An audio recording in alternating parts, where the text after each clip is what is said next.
ask anybody to reveal what you wrote down, because I want you to be able to answer this question in privacy, okay? This is for you and you alone, your eyes, your edification, right? Your biggest success, did that have anything to do with serving others? You don't just shake your head. You don't have to answer that to me. Answer that to yourselves. Because as leaders, right, we are actually called to servanthood. Would you agree? Mm-hmm. Okay. So if your biggest success in life doesn't involve serving, I would ask us to rethink that as a success. Okay? Our biggest failure, okay? Did we own that failure, or did we blame that on someone else? Don't have to answer again. This is for personal edification. If you wrote your biggest failure and in your mind you thought, oh, it was because of that person or because of this situation, then we have an issue with ownership. Okay? Owning our failures. Okay, if we are in a position of leadership, number one, we should be ready to serve. Yeah. Number two, we should be ready to own up when we fail. Okay? Any of you who are ever looking for a job, those will be questions in an interview. What is your biggest success? What is your biggest failure?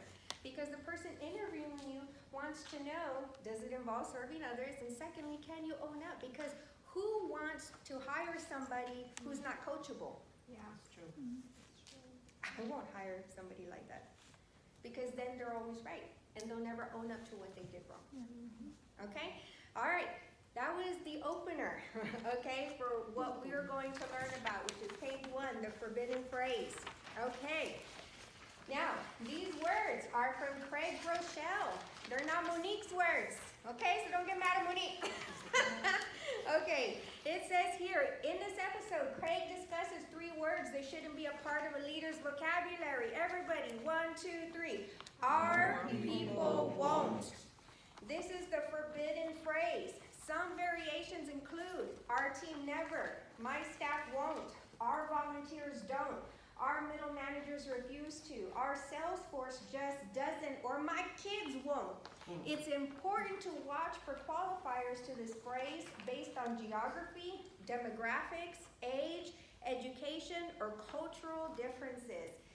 Okay, so by a show of hands, how many of you have ever heard that phrase before? Right, everybody has heard that, right? Okay, in leadership, this is detrimental, which means it's bad, okay?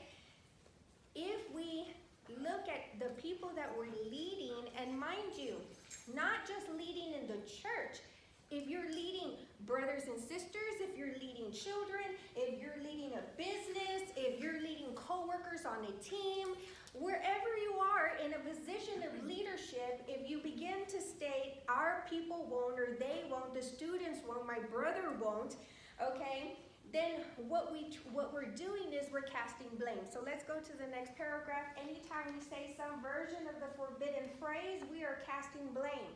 But a great leader never gives blame. A great leader always takes responsibility. Instead of casting blame, they cast vision. Everybody say vision. Vision. Okay, here are some examples of how to make the shift. Okay, Valerie, read those to me, please. Show them why what you Show them why what you care about matters. Tell them again and again and again. Celebrate any forward progress. Tell stories about someone who gets it right. Set the standard and do more of what you're asking for them, than others. Over time, you can change the outcome. That's what leaders do. Okay, so a sidebar. My daughter goes to KIP, right? Which is down the street downtown. And we joke around, what does KIP stand for, right? And so it was a long time ago told to me, KIP is Knowledge is Power Program. right? And I'm like, woohoo, kid pride, I love that, right? For my kids, right? And Isabel's like, no, Mom, it's kids in prison program. And I'm like, Isabel, you're not in prison. I'm like, it's high school, right? But I thought high school was prison. But anyhow, so what happens here is that we oftentimes, when I talk about that because we say knowledge is power, we get so excited, but I've shared this with you before. Knowledge is the potential for power, is potential, because if you learn something and you don't apply it in your life, it's just full of potential and not full of action or application, right? Okay, we want to apply what we learned today. So guess what we're gonna do? All right, show them why what you care about matters. Maribel. She was paying attention to me. Just kidding. Maribel, it is important to me that you serve in the ministry and you grow your leadership capabilities. Why is that important to me? Because I care about you and I love you and I want you to step into the power and the purpose that God has called for your life. Do you agree with me? You do, great. Okay, so tell them again and again. Maribel. Okay, do you see where I'm getting? We are practicing this, right? I'm sorry, my nose is still leaking. Okay, celebrate any forward progress. Maribel, I am so glad that you went to the school and you got your testing taken care of so that you could attend college in March. High five. Woo! Right? Okay. Woo, tell stories about someone who gets it right. Right? Someone who gets it right. Let me tell you a story about a girl named Maribel. Maribel and I met at T-Licious, right, with free Wi-Fi, and we sat for 2 hours just researching the programs that she needed to do, the next steps to take to enroll in college. Okay? I'm proud of Maribel, right? Okay. Set the standard and do more of what you're asking for than others. Okay. Set the standard and do more of what you're asking for. Okay, I can't type. I was typing too quickly. Over time, you can change the outcome. That's what leaders do. Okay, so I'm setting the standard. Maribel, did I tell you that it took me 13 years to get my undergrad degree? I did tell her that, right? Because it took me 2.5 years to get my associate, and then life happens, right? And it took me even longer to get my bachelor's degree. I'm in the middle of my master's, right? And it's taking time because life happens, right? And we're trying to do it all along the way. But I believe that because you have a good support system, okay, with your with your baby, not your head, right? With your parents, right? And you have people who love you, that it's not going to take you 13 years, Maribel, okay? It is going to take you the time and effort that you put into it if you stick close to those who are supporting you. Do you believe that, yes or no? Okay, so you can see here I'm applying this. At any point did I say, you can't, it's not possible, it won't. Did I say any of that to her? No. No, all right. Valerie, do you know how appreciative I am that you keep the church calendar? Like, sometimes I don't even know what I'm doing until I get your text message. And I'm like, oh, I'm doing the offering. I'm like, okay, right? Or I'm teaching, or, you know, I'm like, okay, great. Tell them again and again, Valerie.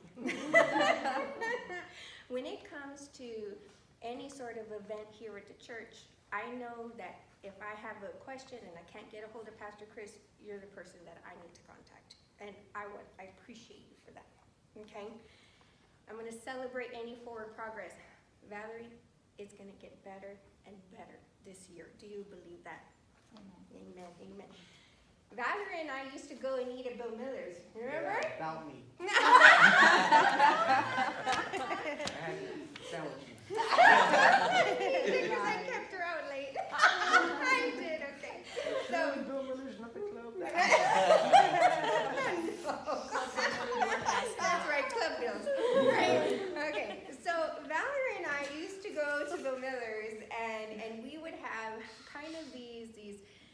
questions, right? And I want to let you know today, she is not the same woman that sat in front of me a year ago. And I can honestly say that from the bottom of my heart. I've seen so much growth in Valerie, in her spiritual walk with God, in her commitment to what God has called her to do. I can literally say that and mean it with everything in me. As leaders, who are we pouring into like that we have a testimony like that, okay? So, I'm going to celebrate your forward progress, amen? All right, tell stories about someone who gets it right. It doesn't have to be just the same person over and over again. Mary Jane gets it right every time we walk in and we smell flowers instead of toenails. I don't know, right? In the sanctuary.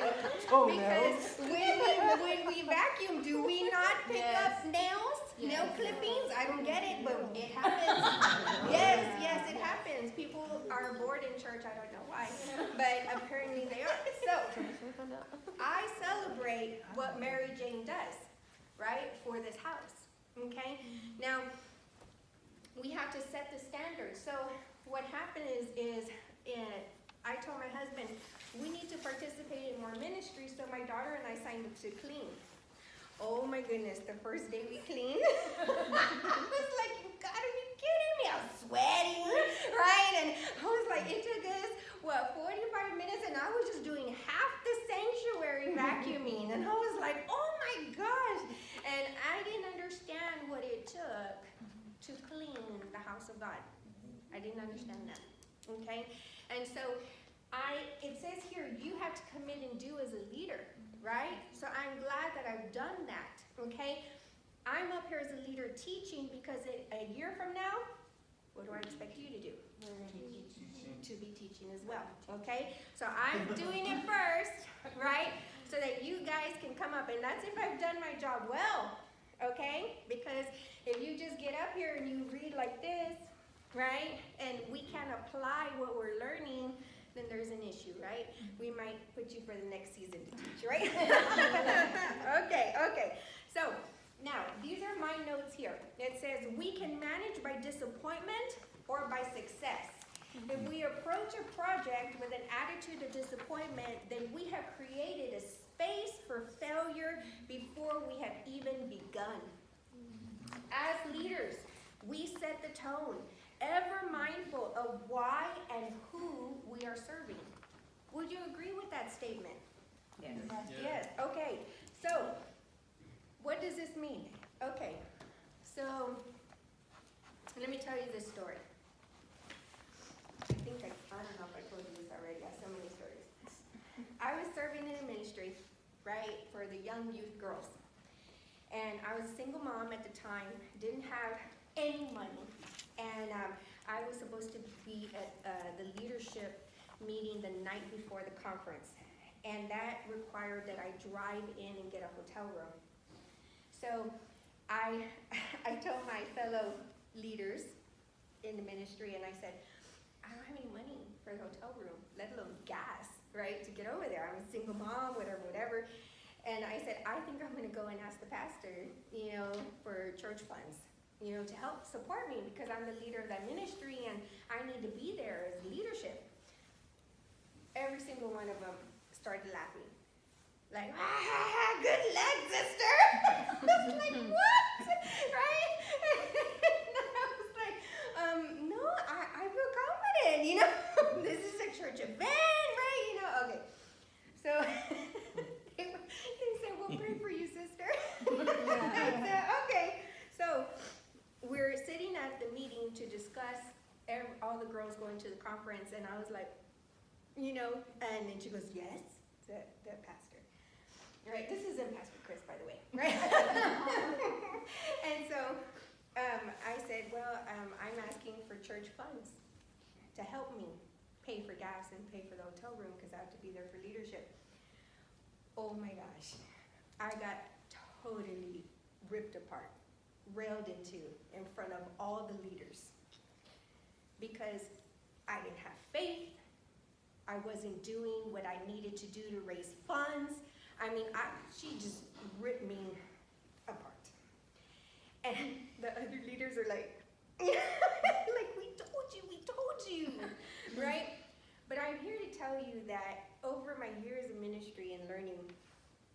was not the best environment of leadership, okay? At some points, I think it was even toxic, right? And then we have to decide when we are gonna leave a toxic situation or stay, okay?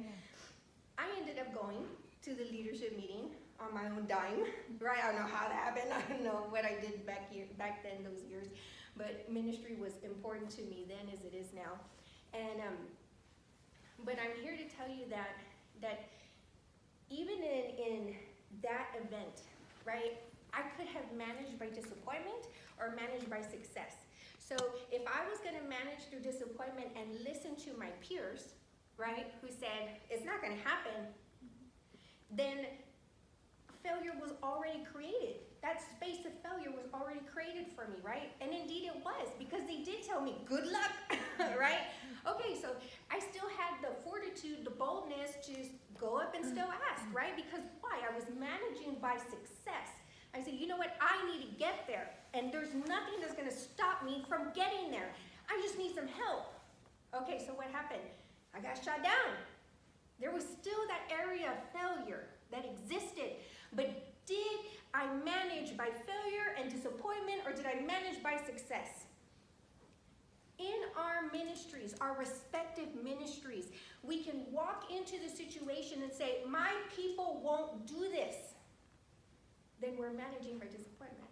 We've already created a capacity, a space for failure. And we haven't even posed the question yet. But if we manage by success, this is to me what success looks like. If I have a great idea and I've seen it work in the past, I'm not gonna come and take a poll. Would you participate in this? Would you consider participating in this? And if the majority of the poll is negative, I don't do it? No. As a leader, because I've seen it work before, I'm gonna say on this date, we're gonna have this event, and I hope you're blessed. Because I've managed by success, right? I know that I've seen it work in the past, right? So when there are opportunities for us to raise money, or there's opportunities for us to raise people capital, meaning workers, right? When there's opportunities for that, I'm all excited because I'm managing by success. Like, oh, this ministry is gonna grow. People are not gonna be working every other Sunday, right? And I'm so excited about it. But if I say, oh, you know what? If I sit my team down and I tell them, you know what, for the first quarter of the year, you're gonna have to work 2 Sundays until we build the workers in the second quarter. Are you guys with me? You know, because sometimes we have to communicate like that to our workers, right? To those, our volunteers in ministry. But if we go in there managing by disappointment and we say, guys, I just don't know how long you guys are gonna have to double up Sundays. People in the ministry are gonna be like, see you know, right? Because they're like, I wanna receive. I wanna receive, okay? So if we manage by success, and we say, these are the goals that are in place, and next week is gonna be really good because I'm gonna be sharing about a purpose pyramid, where I'm gonna be doing all sorts of arts and graphics, so you guys bring your paper and markers because we're gonna get down to it next week, because I'm gonna show you this path to success. I don't expect you to go home and not know what to do and not have a plan. I'm gonna give that to you, okay? But right now, what I'm addressing is the mindset. I'm addressing how do we approach situations. Do we approach them with the forbidden phrase, my people won't, okay? Now, here we have Exodus 16, 3 and 11, and Numbers. For time's sake, I'm just gonna go over this briefly with you. In Exodus, what is the story about in Exodus? Anybody? Moses and the Israelites. It is the Exodus. The exit, where are they coming from? Egypt, right? Okay, so now Moses is taking the Hebrews out of Egypt, right? And they are wandering in the desert, right? In the wilderness. Okay, so in Exodus 16, they're coming out. They've just left the part of the Red Sea, right? And now they're hungry, okay? And what do the Israelites or the Hebrews begin to do? Complain. Yep. They begin to murmur. The Bible says murmurers. You murmurers, right? The Bible says that, okay? And they say, oh my gosh, I'm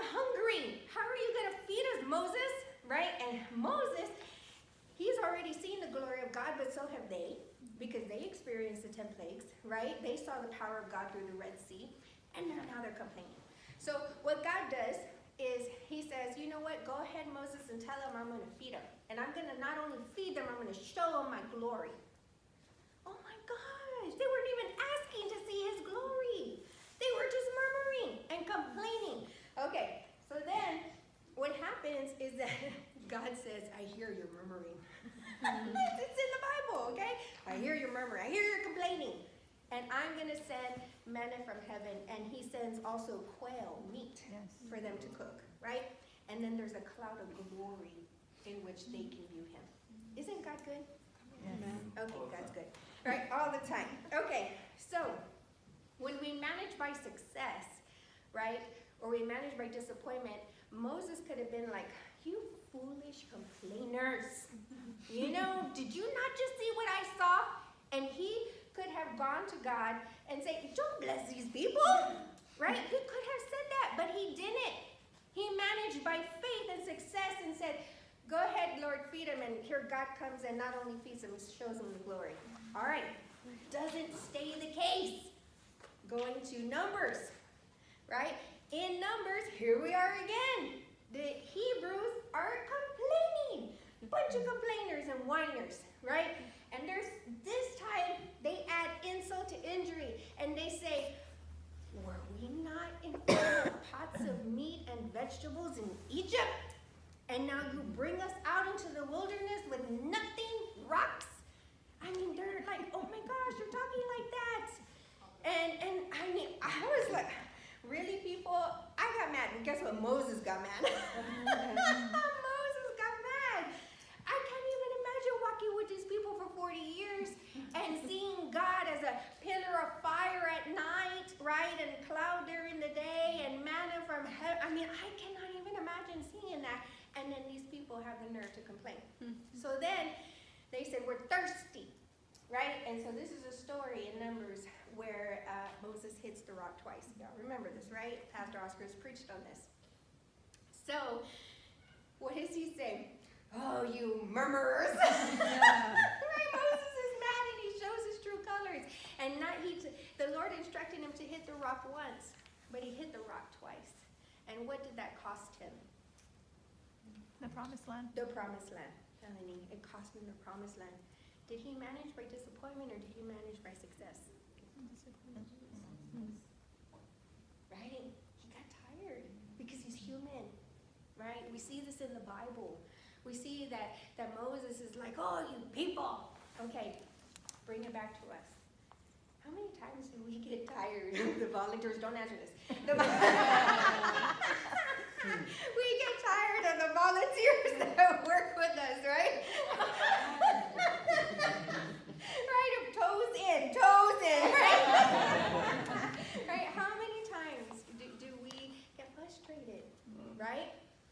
Bunch of murmurers. Right? Okay? We sometimes are like Moses, right? And I'm like, I'm not going to hit a rock, I'm going to hit you, right? So this happens, right? In leadership, it happens, okay? And I've been there, done that. I've done hit people. like, you must not be saved. No, right? With the Bible, I'm like sledgehammer. I'm hitting them, right? And then, and I told you, I had the tendency of doing that, right? Remember, I was in 5th grade and all my patrols quit, right? Because I was a bossy captain. I was hitting my people with a stop stick, right? No, but that happens, right? I was like, how am I supposed to walk people across the street, just me, right? So it happens in leadership. I have to tell you that I am my own best testimony. What you have here is a blessing, right? So many years later, because you wouldn't have wanted to serve under me, right? 20 years ago, 10 years ago, because I was a little crazy. I was like Moses, right? But what happened was that I learned to manage by success and not by disappointment. So now when I come into a ministry, my first question to the ministry heads is, how can I help you? What can I do to improve this ministry? And many times I give recommendations and they fly out in the air. And it happens. Because you know what? Maybe the leader is still managing by disappointment and not by success. I can't teach that overnight. I can't osmosis, you now manage by success. Right? I can't do that. I can't do that. I wish I could, but I can't. Right? Okay. So that's what I'm telling you. This is the story here. We see it biblically occurring with Moses and the same group of people. Right? But there is a pattern with the Israelites that happened throughout the entire Old Testament, okay? And so that's where we call it the forbidden phrase. So I challenge you, as leaders currently and as future leaders, okay, we don't want to manage by disappointment, but rather manage by success. Agreed? Amen. Okay. Now it's gonna get real touchy. Who's ready? Who's ready? I'm ready. Okay. Let's do it. All right, let's do it. When you're not the top leader in an organization and you see the culture needs to change, how do you choose when to leave or fight? Don't need to nod your head or show that you're even remotely trying to answer my question. Many of us have contemplated when to leave. When do we leave the church? We contemplate that. So let's go over some things. Be careful answering this question. No organization is perfect. You might just be going through a frustrating season, which will pass, but you might be in a place that's causing you to compromise daily and make you feel like you're betraying who you were created to be. So you must ask yourself, Marigo, the first one. Are the values slightly different? Are the values slight differences or massive differences? All right, let's do that right now, okay.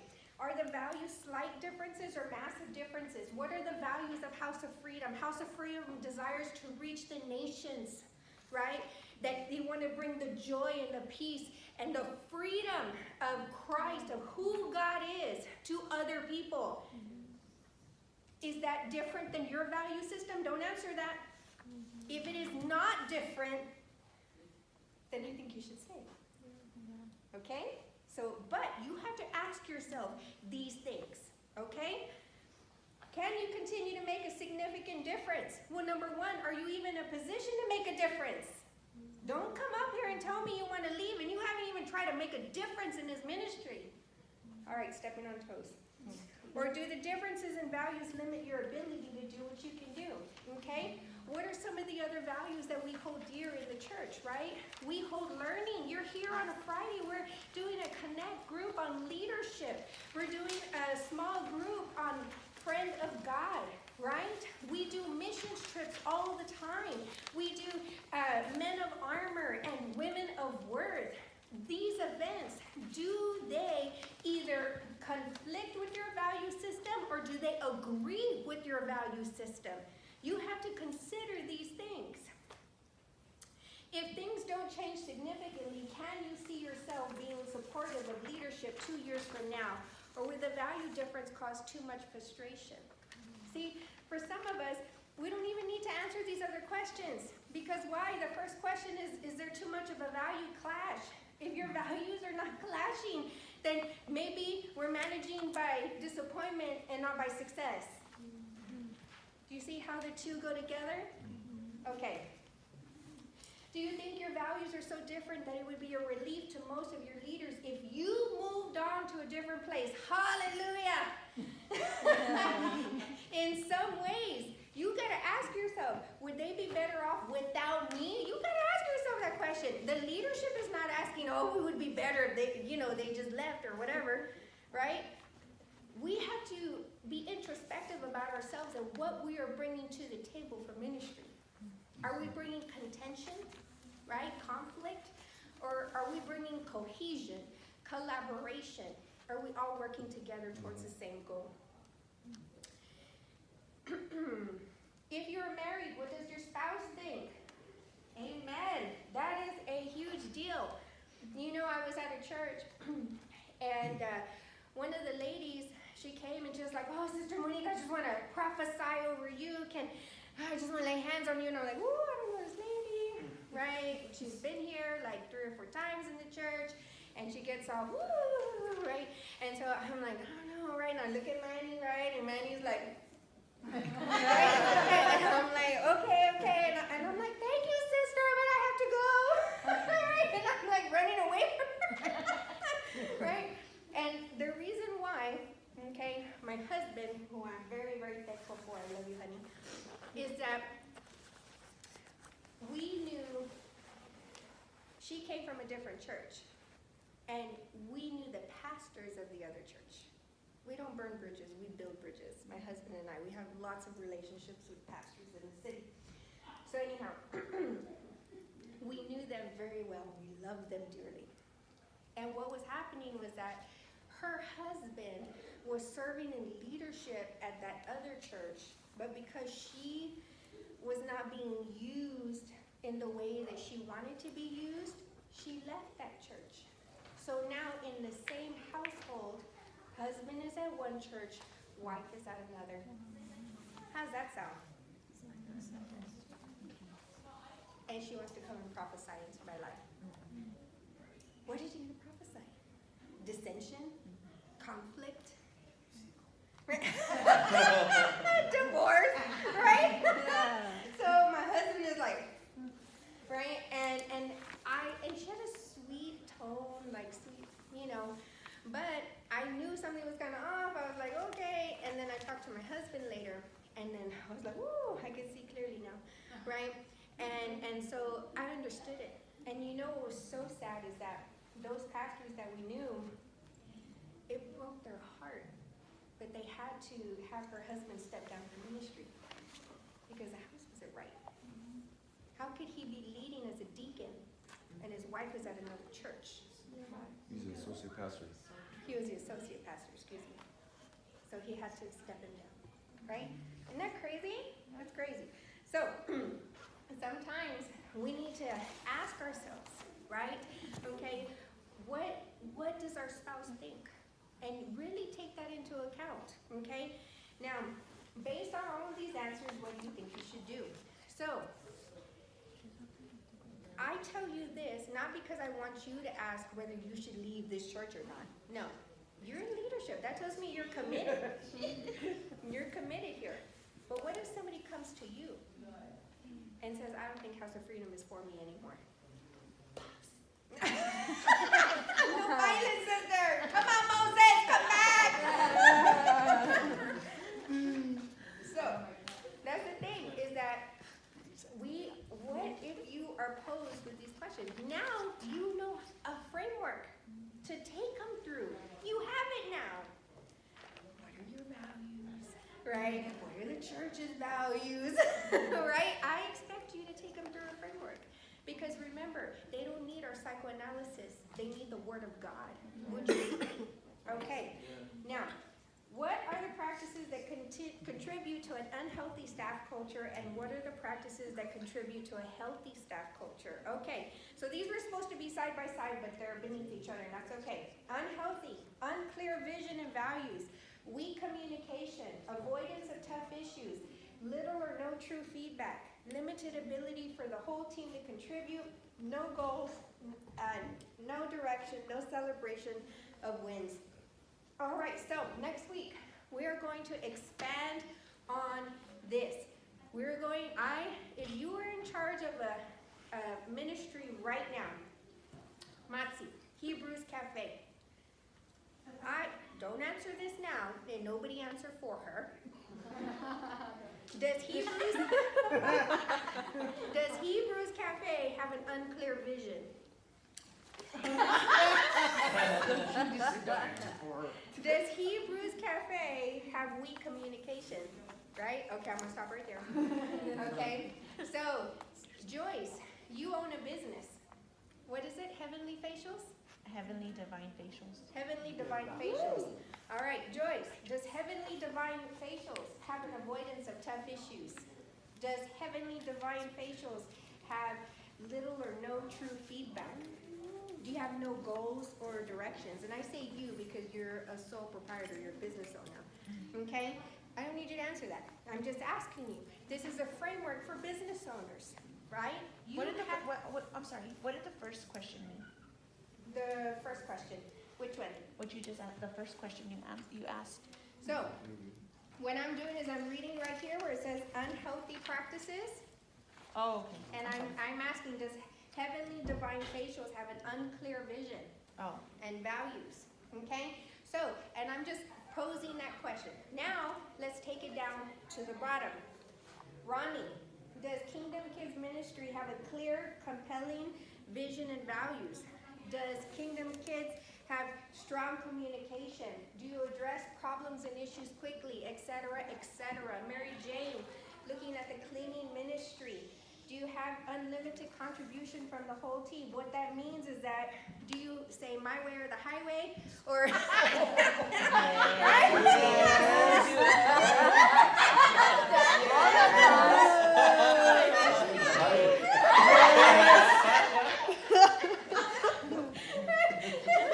Casey's like, You got inside. okay, so, Edward, Monday. does the media ministry have clear goals and directions? And do you celebrate wins? Right? So I'm just pulling out different ministries. You now have a framework how to build your ministry. Okay?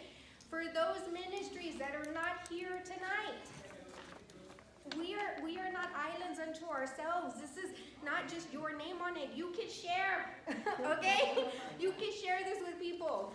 Okay? If they need an extra copy, I'll make copies. It's no problem. Okay? But can I keep reteaching this every Friday? No. Right? We have to keep growing. We have to keep learning. Right? Okay, what if you're not in charge of the ministry, but you serve in the ministry? Ronnie. Not Ronnie. Gina. Gina, on the worship team, is there little or no true feedback? On the worship team, is there a limited ability for the whole team to contribute? Don't answer these questions, okay? What I'm saying is that maybe you could take this to your leader, right? And just say, I learned about this in Friday Connect. I'd really like to see if we could start answering these questions together as a team. As a team. Can we put ourselves in the position to answer these questions as a ministry, as a team? I'm not talking about all the ministries together, but the individual ministries. Drew, on the security team, right? Can you openly contribute? Can you, don't answer, right? Can you accept and talk about tough issues? Okay, so now you're going to take this back to Ellis. Ellis! Right? This, I learned this in Connect. Right? Oh, it's Casey!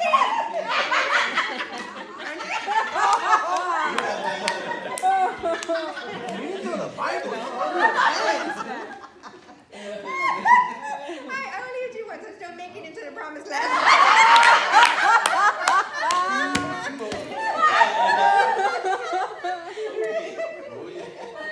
Okay. But you see where I'm going, right? Everybody's having fun on Connect. Right? Okay. So, okay.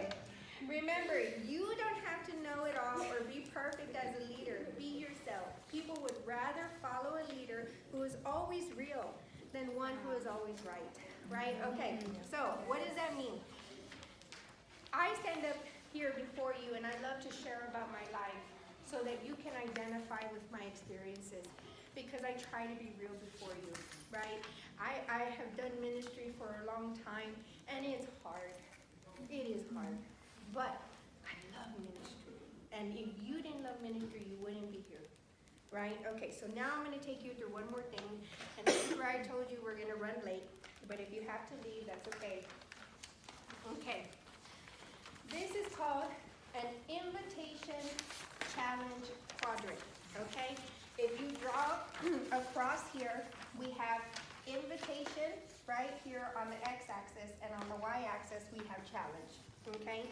in these quadrants here, you have high invitation and low challenge. Okay, Sister Monique, what does that mean?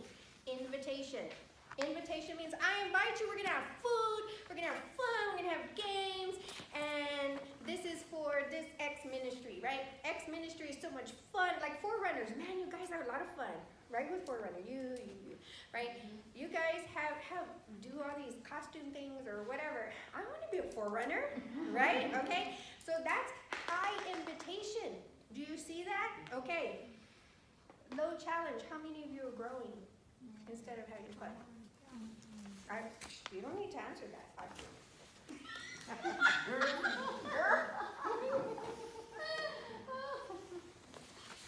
No growth.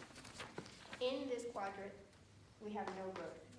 Because I just want to invite you and I want to fellowship. I'm not interested in discipling you and growing you. Okay? In this quadrant, we have no growth. High invitation, low challenge. Right? Okay. The next quadrant, we have low invitation and low challenge. Okay? What this leads to is apathy. Apathy, the definition is indifferent, meaning I don't care. I really don't care if it happens or not. I really don't care if the people are challenged to grow. I really don't care if they come or not. Doesn't make a difference to me. Right? Because that's apathy in this quadrant, okay? This is dangerous. This is how we lose people out of the church, right here, okay? So, then we go here to low invitation, high challenge. And do you know what this creates?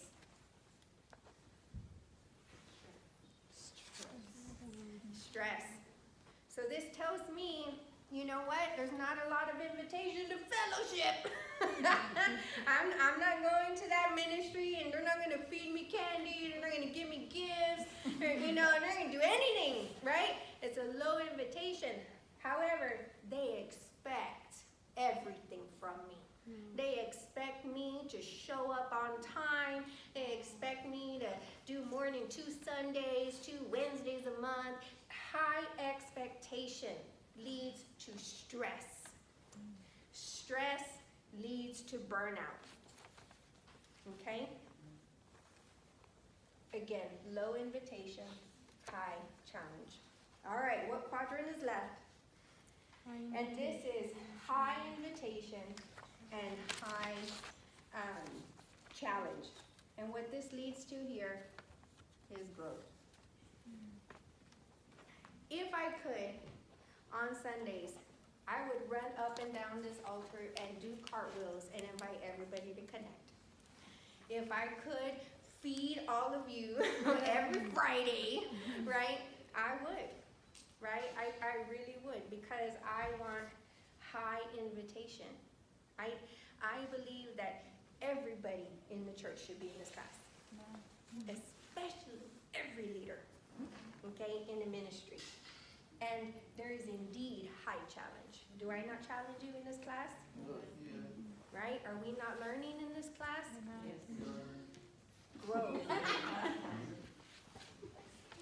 Growth. Growth. Right? So, have any of you ever seen this before? No, ma'am. No. Okay. What happens here, and this is where I want to be, I know sometimes it's hard to get out of this one because there's not enough people. It's just plain, right? It's the facts. Sometimes we have this, and sometimes I hear, oh, there's food? I'm there. Right? But is there a requirement to eat? I'm going to require something. If I'm going to feed you, I need to know James 4:7 before you walk in the door. I don't care if you Google it on your phone. I don't care. I need to know something. Because why? I want to challenge you.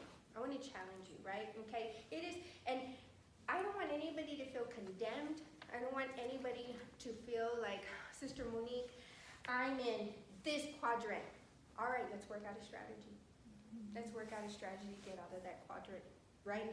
Because guess what? If you're feeling this, so are your people, right? Okay? Here, what we do is we have, part of growth is Drew, I'm so glad you're here. High five. Sweet. Right? Who is Jeannie's husband, Hermano Chantix? He's not here, right? He's not here. But Casey, you're here, right? How many of you remember on one of our first ones? He was like, and what if your wife, right? Do you remember that one? So I love that. I love it because not only am I challenging him, he's challenging me. Right? He's like, make my Friday night worth it. And that's okay. That is okay for him to challenge me in leadership. Right? I should be open to that. Because why? I have a high expectation. It's not wrong for him to have a high expectation either. If I've done my job right, that's right on. Another high five. Another high five. Sweet, right? Right. Okay, so here, this is where we want to be, right? So this is our invitation and challenge quadrant. Okay, so what we want to do now is for next week, I want all of us to just meditate on this week, okay? If you're in your respective ministries and you need help, reach out to me, or reach out to Pastor Gianna, reach out to Pastor Chris, reach out to Pastor Oscar, whoever is in leadership, Ellis, my husband, and we can work with you, right? Okay, so what I want to do now is I want to give you an incentive because I'm all about growth, right? I'm all about growth. $5. Who? I love money. Ooh. Okay, I do love money. But I love Jesus more. $5. All right. For those of you who have been coming, okay, and those of you who are taking notes, I'm going to ask you 3 things. And it is the first person to raise their hand and get all 3 right. So you're not going to shout it out, right? Okay. First 3 hands. First 3 hands, okay, and put your phones down because I'm going to ask you and you cannot research on your phone. Okay, are we ready? Everybody ready? Okay, number 1. What does fat mean spiritually? F-A-T. Number 2, James 4:7. You will recite that. And number 3, what did my husband teach on last Friday? First 3 hands. Oh my goodness. I was here last Friday. I would have raised my hand for $25.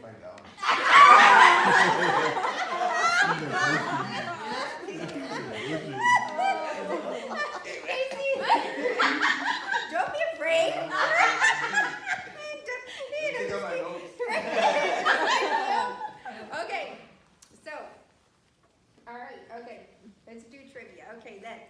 So, first hand in the air. James 4:7.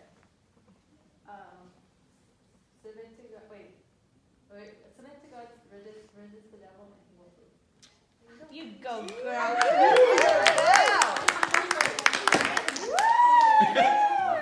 I don't know about Maribel and money, right? What is that, right? What is that? I know. Every time Prophet Rob's gonna come on me like Maribel, right? But that's awesome. Isn't that awesome? Okay. Fat is faithful, available, and teachable. All right.